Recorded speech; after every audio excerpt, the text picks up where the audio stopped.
बरेली महानगर में राजनीति की दो अलग अलग समाजवादी कहानी नजर आती हैं। एक विधानसभा की दौड़ जिसमें सपा की गाड़ी बार बार बेपटरी हो जाती है, तो दूसरा नगर निगम की रेस जिसमें सपा बड़ी कुर्सी तक भी पहुंच जाती है। नगर निगम में जिस दमदार शख्सियत की वजह से समाजवादी झंडा दो बार बुलंद रहा है, वो है पूर्व मेयर डॉक्टर IAS तोमर। एक बार फिर डॉक्टर तोमर मेयर मुकाबले में उतर चुके हैं। मेयर की महाभारत शुरू हो चुकी है, मगर तोमर के निर्दलीय आवेदन से अजब सस्पेंस के हालात बन गए हैं। सस्पेंस इसलिए क्योंकि वरिष्ठ समाजवादी डॉक्टर तोमर भी अपना पर्चा भर चुके हैं और दूसरी ओर समाजवादी पार्टी की ओर से घोषित उम्मीदवार संजीव सक्सेना भी दो सेट में नामांकन दाखिल कर चुके हैं। एक पार्टी के दो नेता, दोनों के नामांकन एक पार्टी से घोषित तो दूसरा निर्दलीय आने को तैयार। सपा हाईकमान आखिर आगे क्या करने जा रहा है? फिलहाल शहर बरेली में सबकी निगाहें सपा कैंप की तरफ टिकी हैं। समाजवादी पार्टी इस बात से अनजान नहीं है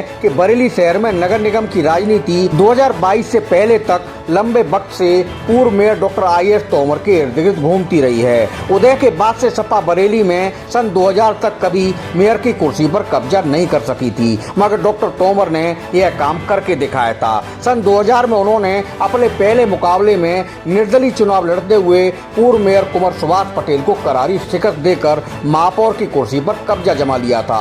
डॉक्टर तोमर चुनाव जीतने के बाद सपा में शामिल हो गए थे और आज तक बरेली शहर में समाजवादी जान माने जाते हैं। अगले चुनाव में मेयर आरक्षण सामान्य महिला सीट होने की वजह से डॉक्टर तोमर चुनाव नहीं लड़ सके। उस बार मुकाबला कांग्रेस की सुप्रिया एरन ने जीता था। इसके बाद 2012 में बरेली मेयर सीट जनरल कोटे में चली गई तो डॉक्टर तोमर फिर मैदान में कूद पड़े। भाजपा ने उनके मुकाबले वरिष्ठ नेता गुलशन आनंद को उतारा था, मगर डॉक्टर तोमर की ताकत भारी पड़ी और दूसरी बार मेयर बनने में कामयाब रहे। 5 साल की दूसरी सफल पारी खेलने के बाद डॉक्टर तोमर फिर 2017 में सपा की टिकट पर मेयर चुनाव लड़े, मगर इस बार उनका विजय रथ भाजपा के डॉक्टर उमेश गौतम ने रोक दिया था। 2017 में उमेश गौतम के हाथों चुनावी हार की कसक शायद पूर्व मेयर डॉक्टर तोमर के दिल में अब भी है। वैसे तो समाजवादी पार्टी में पूर्व मेयर सुप्रिया एरन भी विधानसभा चुनाव से पहले आ चुकी हैं, मगर पार्टी के पुराने नेता डॉक्टर तोमर को ही आखिरी वक्त तक